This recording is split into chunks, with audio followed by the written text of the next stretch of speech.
கேரளாவின் வயநாட்டில் ஏற்பட்ட நிலச்சரிவில் 400க்கும் மேற்பட்டோர் உயிரிழந்தனர்.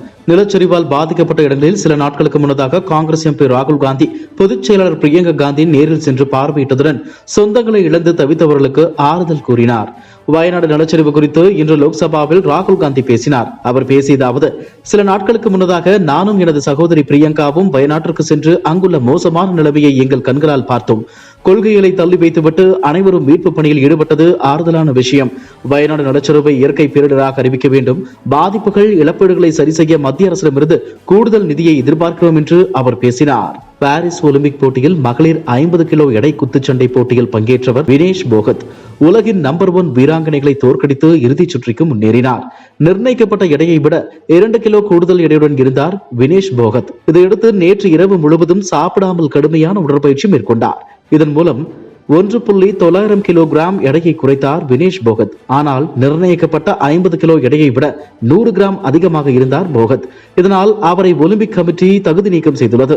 இதனிடையே இன்று செய்தியாளர்களிடம் பேசிய தமிழக பாஜக தலைவர் அண்ணாமலை, வினேஷ் போகத் பாரிஸ் ஒலிம்பிக்கில் தகுதி நீக்கம் செய்யப்பட்டது துரதிருஷ்டவசமானது என்று அதிர்ச்சி அளிக்கிறது என்றும் தெரிவித்தார். வினேஷ் போகத்தின் தகுதி நீக்கம் ஒவ்வொரு இந்தியரின் இதயத்தையும் கனக்க செய்துள்ளது என்றும் அண்ணாமலை வேதனை தெரிவித்தார். வினேஷ் போகத் பிரதமர் மோடி அவருக்கு ஆறுதல் கூறியதையும் நினைவு கூர்ந்தார். மெடல் மட்டுமின்றி முழு இந்தியாவும் அவருக்கு துணையாக இருக்கும் என்றும் பிரதமர் மோடி கூறியதையும் அண்ணாமலை தெரிவித்துள்ளார். மேலும் தமிழர்களாக உள்ள நாம் அனைவரும் உணர்வோடு வினேஷ் போகத்துக்கு துணையாக இருக்க வேண்டும் என்றும் அண்ணாமலை கேட்டுக்கொண்டார். பகுஜன் சமாஜ் மாநில தலைவர் ஆம்ஸ்ட்ராங் கொலை வழக்கில் கைதான காங்கிரஸ் நிர்வாகி அஸ்வத் தாமனை போலீசார் கைது செய்தனர். இதையடுத்து அவர் கட்சியில் இருந்து நீக்கப்பட்டுள்ளார். பகுஜன் சமாஜ் கட்சியின் மாநில தலைவராக இருந்த ஆம்ஸ்ட்ராங் கடந்த மாதம் 5ஆம் தேதி மர்ம கும்பலால் வெட்டி படுகொலை செய்யப்பட்டார்.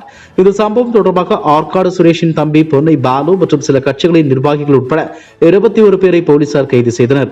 இந்த சம்பவத்தில் சிறையில் இருக்கும் ரவுடியான நாகேந்திரனின் மகனும் இளைஞர் காங்கிரஸ் முதன்மை பொதுச் செயலாளருமாக இருந்த வழக்கறிஞர் அஸ்வத் தாமன் என்பவரை விசாரணைக்கு பிறகு போலீசார் கைது செய்தனர்.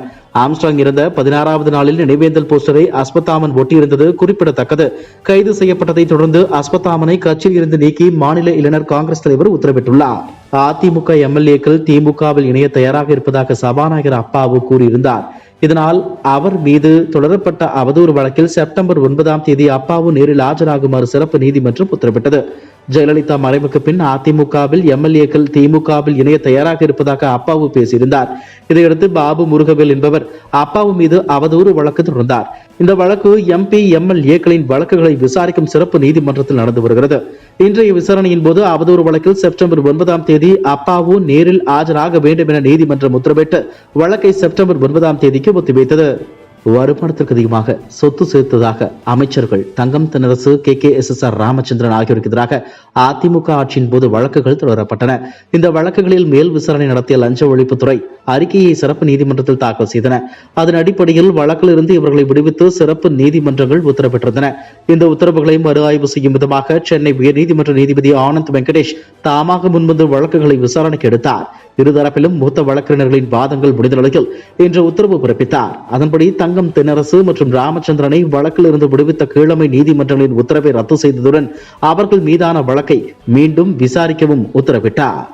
இதுபோன்ற செய்திகளை மேலும் தெரிந்து கொள்ள எங்களது யூடியூப், Facebook மற்றும் Twitter ஆப்களை சப்ஸ்கிரைப் செய்யவும்.